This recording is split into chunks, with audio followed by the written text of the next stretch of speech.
Hello hermanos, ¿cómo están? Qué bueno que han venido a la casa del Señor en este día para seguir aprendiendo más de su palabra. Es un gusto estar con ustedes para continuar nuestra serie de sermones que hemos comenzado en el libro de los Hechos. La última vez que estuve con ustedes, hablamos acerca de la introducción y en la introducción mirábamos acerca de quién era el autor, la dedicación, el propósito, los temas que íbamos a ver. Pero el día de hoy, hermano, quiero que entremos ya de lleno. Y como lo había notado, aunque esta predicación que vamos a hacer es expositiva, no quiere decir que vamos a ver versículo por versículo, ya que no tendremos el tiempo suficiente para hacerlo. Aunque algunos pasajes sí los vamos a ver de manera completa. Yo le invitaba y le vuelvo a invitar que continúe leyendo de manera personal todo el libro de Hechos. Solamente son 28 capítulos. Pero bueno, hermanos, el día de hoy vamos a comenzar ahí en el capítulo 1. Vamos a estar viendo los versículos 6 al 11. Ya que como habíamos dicho, los versículos anteriores hacían la presentación y hablaban de la promesa del Espíritu Santo, lo cual miraremos un poco más adelante. Pero el día de hoy, hermanos, estaremos viendo esa parte de la Escritura donde nos habla acerca de la ascensión de Jesucristo. Y asimismo, no solamente la ascensión, sino también acerca de esa gran encomienda que el Señor Jesús nos hace, particularmente en el versículo 8. La Escritura nos dice: entonces los que se habían reunido le preguntaron, diciendo: Señor, ¿restaurarás el reino a Israel en este tiempo? Y les dijo: no os toca a vosotros saber los tiempos o las sazones que el Padre puso en su sola potestad, pero recibiréis poder cuando haya venido sobre vosotros el Espíritu Santo, y me seréis testigos en Jerusalén y en toda Judea, en Samaria y hasta lo último de la tierra. Y habiendo dicho estas cosas, viéndolo ellos, fue alzado, y le recibió una nube que le ocultó de sus ojos. Y estando ellos con los ojos puestos en el cielo, entre tanto que él se iba, he aquí se pusieron junto a ellos dos varones con vestiduras blancas, los cuales también les dijeron: varones Galileos, ¿por qué estáis mirando al cielo? Este mismo Jesús que ha sido tomado de vosotros al cielo, así vendrá como le habéis visto ir al cielo. Hermanos, el día de hoy nuestra predicación la hemos titulado La gran tarea que Jesús nos dejó antes de regresar con su Padre. Cuando los discípulos se reúnen con el Señor Jesucristo antes de que Él regrese con su Padre, ellos comienzan a hacerles unas preguntas a Él que la verdad que eran importantes para ellos, pero no tan importantes para el Señor Jesucristo contestarlas en ese momento. Para el Señor Jesucristo había algo más importante todavía, ya que los hombres normalmente esperan que se cumpla la finalidad de algo sin antes ver el proceso, cómo esto se va a llevar a cabo. Muchas veces nos gusta esperar y ver cómo va a estar la comida. Nos pensamos en la comida y decimos: mira, ya me la estoy saboreando ese platillo. Pero no preguntamos qué del proceso, qué es lo que lleva esa comida, cómo se va a elaborar. No nos importa a veces eso. Queremos ya la finalidad. Jesús, en cambio, quiere que sus discípulos vean que el proceso de poder cumplir Él todo lo que les ha prometido lleva un proceso en el cual ellos también van a ser partícipes.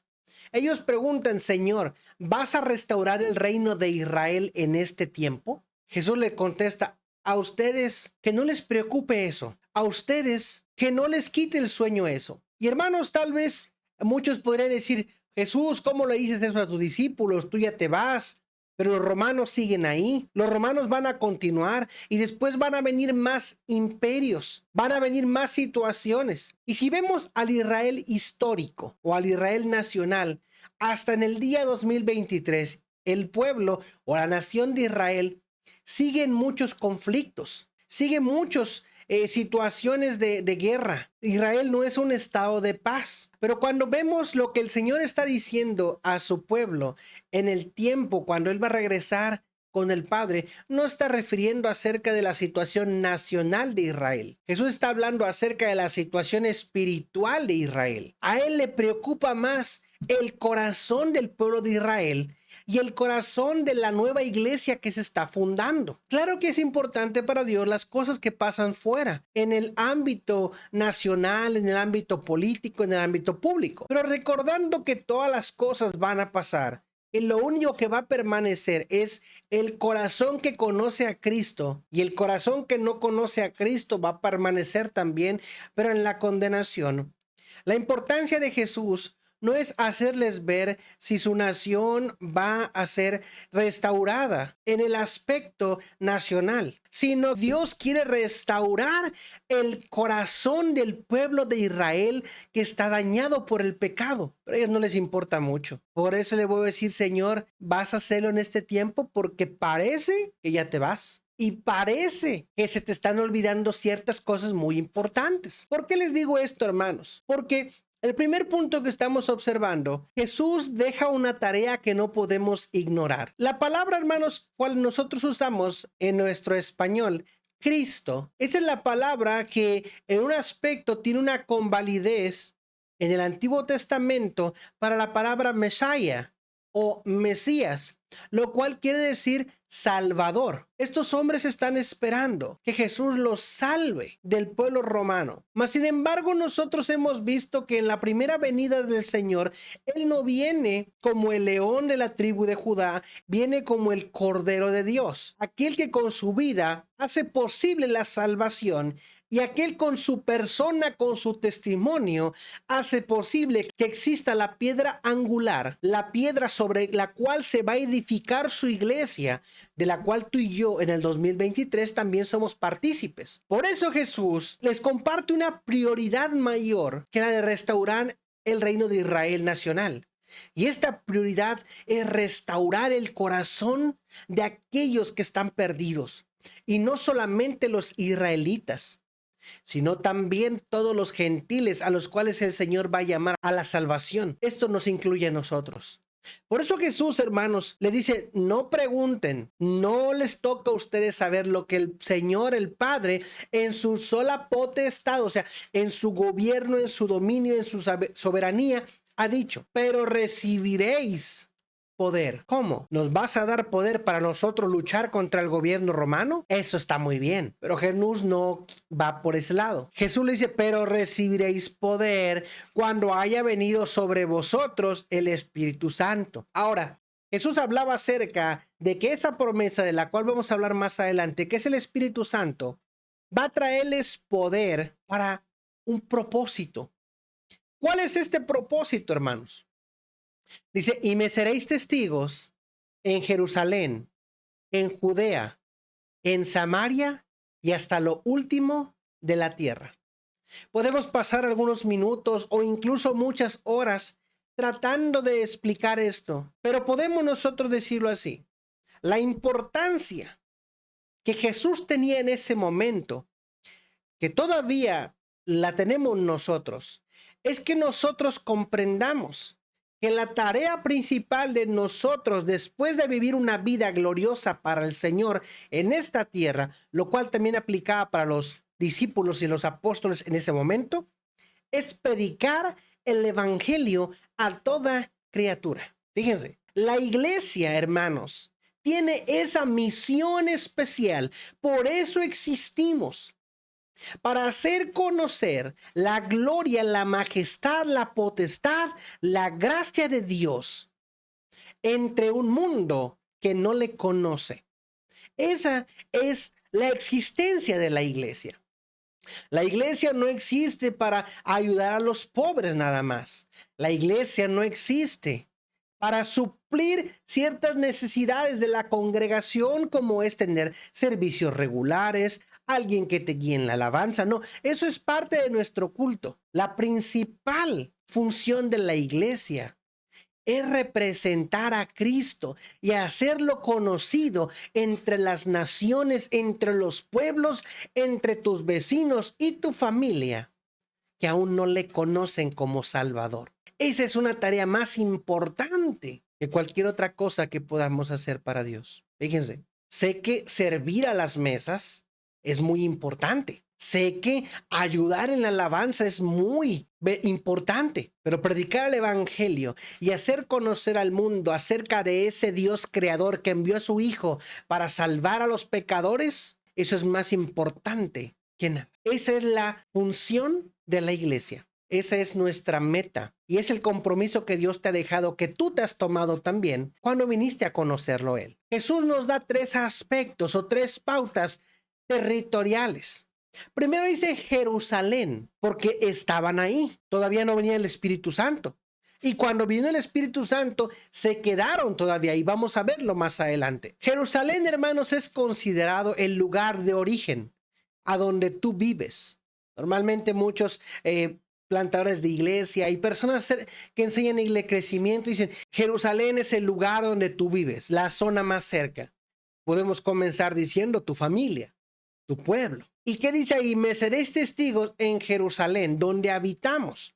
Primero, donde está nuestra casa, ahí es nuestro Jerusalén. El pueblo de Israel, los que vivían en ese tiempo, estaban muy cómodos, porque Jerusalén era el lugar donde ellos vivían, donde traficaban o tenían sus trabajos, de manera que no se tenían que mover.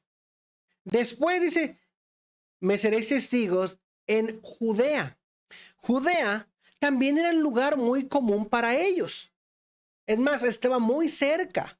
Entre Judea y Jerusalén habitaban judíos, personas que se querían, que se amaban, los que se llamaban prójimos. Pero después viene otro lugar, que es Samaria. Samaria, si tú y yo sabemos y recordamos, judíos y samaritanos no se llevaban. Al contrario, eran enemigos. Jesús estaba diciendo, yo quiero que estén aquí, que al poco tiempo caminen para allá, que lleguen allá, donde no quieren ir, a los rechazados, a los que ustedes dicen, ese no es mi prójimo. Por eso Jesús les habla acerca de la parábola del buen samaritano. Por eso, si ustedes no consideran que los samaritanos son sus prójimos, bueno, ahí quiero que vayan. ¿Existe algún lugar? ¿Existe alguna persona? ¿Existe cierto tipo de personas a las cuales tú no quieres predicarles el evangelio? A las cuales tú dices, no, Señor, ellos no merecen tu salvación. Bueno, si es que existe, yo sé que no y espero que no, ahí te va a mandar el Señor. Porque tú eres testigo de Él en Jerusalén, Judea, Samaria. Y después también dice hasta lo último de la tierra. Hermanos, tú y yo somos testigos del Señor, pero debemos hacerlo en el lugar donde nos encontremos y en todo momento si nos es posible. Tú puedes decirme, pastor, pero no todo el tiempo yo puedo predicar. No todo el tiempo puedo hablar de Cristo. Incluso en mi trabajo no me permiten hablar de religión. Entonces no hables, que tu testimonio sea suficiente. Yo no te he dicho que no lo hagas. Te estoy diciendo que si no te permiten usar palabras, que con tu testimonio sigas predicando a Cristo. Que cuando ellos te vean caminar, que cuando las personas te vean trabajar, cuando respondas a ellos, vean a Cristo en ti. Vean Biblias abiertas en ti y a través de tu vida las personas puedan ver el mensaje de salvación del cual tú eres partícipe. Pero el problema es de cuando las personas nos miran a nosotros y no pueden ver ningún vestigio de que Cristo está en nosotros. Hay una problemática muy grande, hermanos. Hasta lo último de la tierra. No esperemos ir a China, a Japón, a Inglaterra, si no podemos hacerlo ahí donde vivimos nosotros. Si no puedes hacerlo en el Valle del Tesoro, en el lugar donde tú vivas. Si no puedes hacerlo ahí, ¿cómo vas a hacerlo en otro lugar? Por eso la invitación del Señor, yo les digo, es una tarea que no podemos ignorar. Me serán testigos. Normalmente, hermanos, si pasamos al otro punto, decimos que somos cristianos porque somos seguidores de Cristo. Y aquel que es seguidor hace, actúa, vive, habla e incluso muere como actúa o posiblemente le puede pasar a ese al que le decimos que es nuestro guía, nuestro maestro, al que estamos siguiendo. No podemos ignorar esta tarea tan grande, hermanos. Por eso es que la iglesia es tan importante y es muy importante que nosotros seamos parte de ella, pero no solamente como personas que van cada domingo, cada jueves, cada miércoles o el día que nos reunamos, sino la importancia de ir y ser parte de la iglesia, ser hijos de Dios. No solamente que esté nuestro nombre escrito en un librito, sino que nuestra vida se vea reflejada todos los días mientras participamos. Hermanos, la siguiente parte nos dice cómo el Señor cumple su promesa al regresar al Padre. Dios no deja a la iglesia huérfana. Lo vamos a ver más adelante. Envió al Espíritu Santo. Pero para poder entender y para poder creerle a Jesús que lo que Él dice es verdad, las cosas que Él dice tiene que cumplirlas, ¿verdad? Así como cuando tú dices, yo voy a hacer esto. Bueno, como dicen por ahí, hasta no ver, no creer. El segundo punto que vemos, Jesús cumple su promesa al regresar con el Padre a preparar moradas. Hermanos, nosotros nos quedamos aquí. Los apóstoles miraban cómo el Señor Jesucristo se estaba yendo para arriba. Y muchos de ellos estaban llorando, desconsolados, y ya se va nuestro amigo, nuestro Salvador, a ver qué va a pasar. No, no es que a ver qué va a pasar. Jesús nos está yendo y olvidándose de nosotros. Ni tampoco nosotros nos quedamos aquí abajo sin un propósito. No, no, no. Jesús nos dejó con una tarea grandísima, ya la acabamos de ver. Pero cuando Jesús regresa, dice ahí que estos hombres le vieron. Y habiendo dicho estas cosas, viéndolo ellos, fue alzado y le recibió una nube que le ocultó en sus ojos.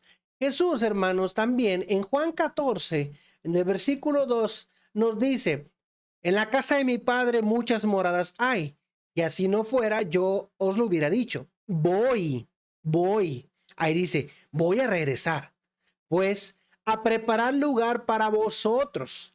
Dice, y si me fuere, no está diciendo si de tal vez me voy a ir, no, está diciendo me voy a ir, pero el autor lo escribe así, y si me fuere, os prepararé el lugar y vendré otra vez y os tomaré a mí mismo, para que donde yo estoy, vosotros también estéis. Jesús nos habla acerca de unas moradas celestiales. Y hermanos, parece que este tipo de predicación acerca de estas moradas celestiales solamente las hablamos cuando hay un funeral. Pero es importante que recordemos todo el tiempo que nuestra obra en el Señor no va a quedarse aquí en la tierra.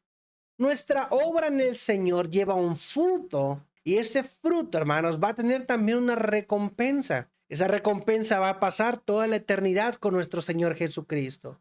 Las moradas que Él prepara, las promete para nosotros. Aquellos que vamos a venir a ser parte de su familia, que vamos a ser sus hijos. Aquellos que hemos venido a la fe cuando creemos en Jesucristo como nuestro Señor y Salvador. Fíjense, tú y yo que hemos creído, dice la Escritura, a los que creyeron, a los que le recibieron, se les dio potestad de ser hechos hijos de Dios. Esos hijos de Dios son los que vamos a tener la entrada con nuestro Padre Celestial. Cristo es el que nos lleva.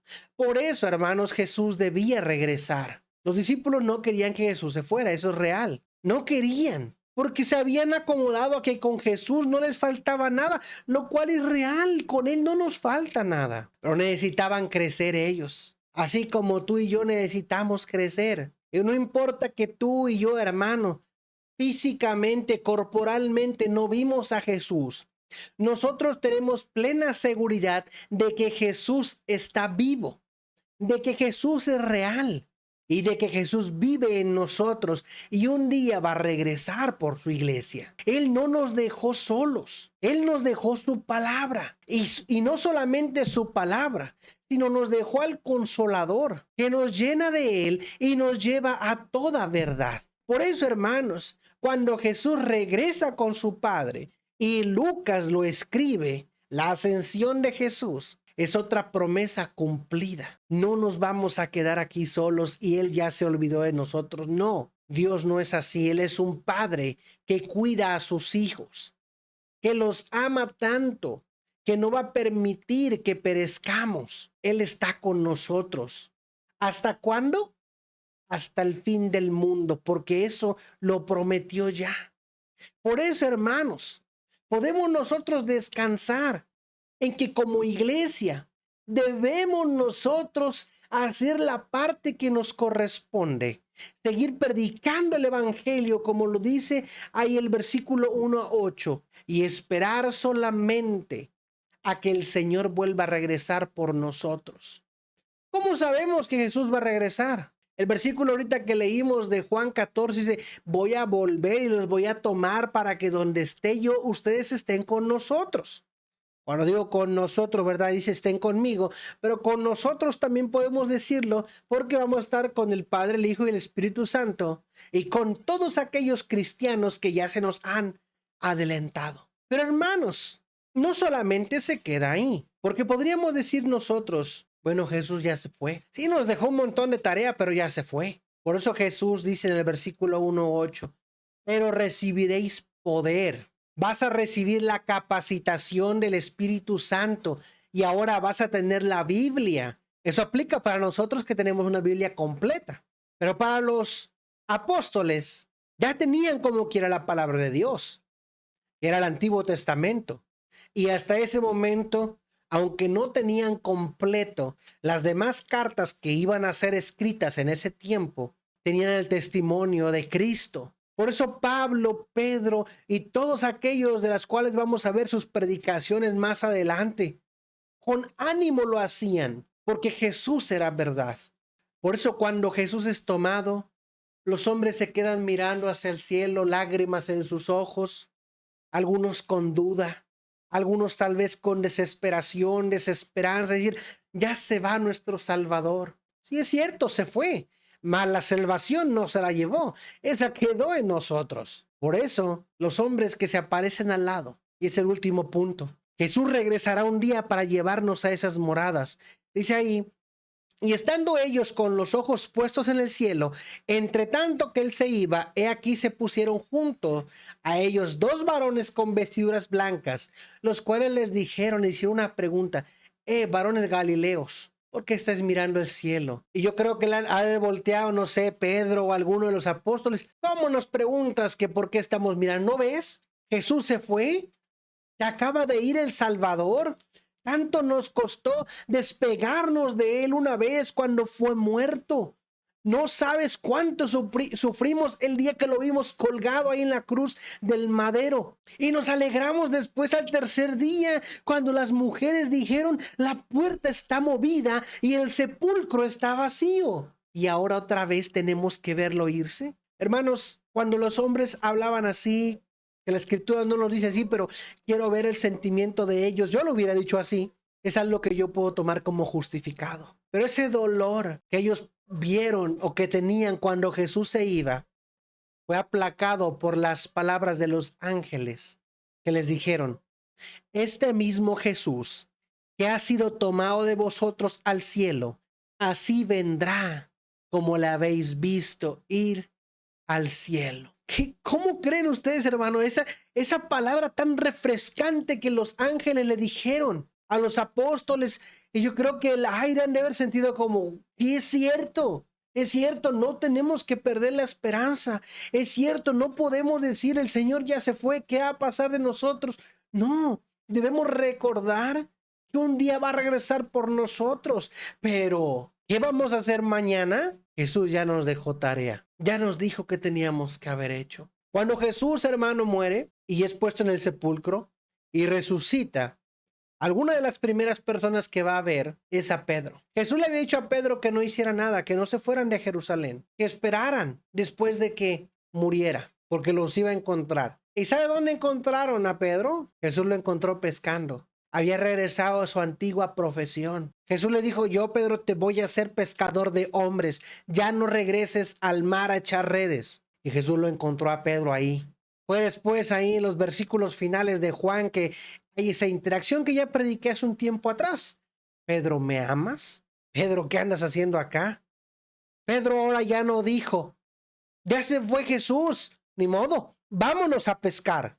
¿Saben por qué estoy seguro de esto? Porque en el próximo capítulo que vamos a ver a un Pedro diferente. Un Pedro lleno del Espíritu Santo que comienza a predicar con poder el evangelio de la gracia de Dios. Hermanos, el Espíritu Santo, del cual vamos a hablar la próxima ocasión, vive en ti, vive en mí, y es el que nos da a nosotros la seguridad de que esa palabra que Dios nos dejó de predicar el evangelio a toda criatura, nosotros las vamos a cumplir porque no estamos solos. Ese mismo Espíritu que vive en nosotros nos da la seguridad de que esas palabras de Jesús que iba a regresar otra vez son reales y un día le vamos a ver cara a cara. Pero entre tanto que llega, hermano, como iglesia, cumplamos esa gran comisión. Como iglesia, no perdamos el tiempo ni perdamos ninguna oportunidad a decirle a las personas que están a nuestro alrededor que no conocen a Cristo: Jesús te ama, quiere cambiar tu corazón. Tú estás en gran peligro hacia la condenación, pero mira cuál amor nos ha dado el Padre en que nos hace sus hijos, si creemos en Él. Hermano, esa es la promesa del Señor y esa es la gran tarea que tenemos en nuestras manos. Espero que la abracemos con toda responsabilidad y compromiso, porque entonces estaremos glorificando a nuestro Padre Celestial. ¿Por qué no oramos? Señor, te damos muchas gracias por tu palabra. Señor, sabemos que los hombres sintieron tristeza al verte regresar a tu Padre, pero cuando escucharon que iban a volverte a ver, sé que hubo alegría en sus corazones, sé que hubo esperanza. De esa misma manera hay esperanza en nuestros corazones, que aunque no te vimos físicamente, tenemos, Señor, la confianza de que un día lo haremos. Pero al ver esta gran tarea que nos has dejado, primero decimos gracias, porque somos heraldos, porque somos proclamadores de tu gracia, la cual nos hizo salvos. Pero también te pedimos, Señor, ayúdanos a cumplir esa promesa, a cumplir esa indicación que nos dejaste, porque queremos, Señor, en verdad hacerlo, ser siervos para tu gloria. Gracias, Señor. Oramos en Cristo Jesús. Amén.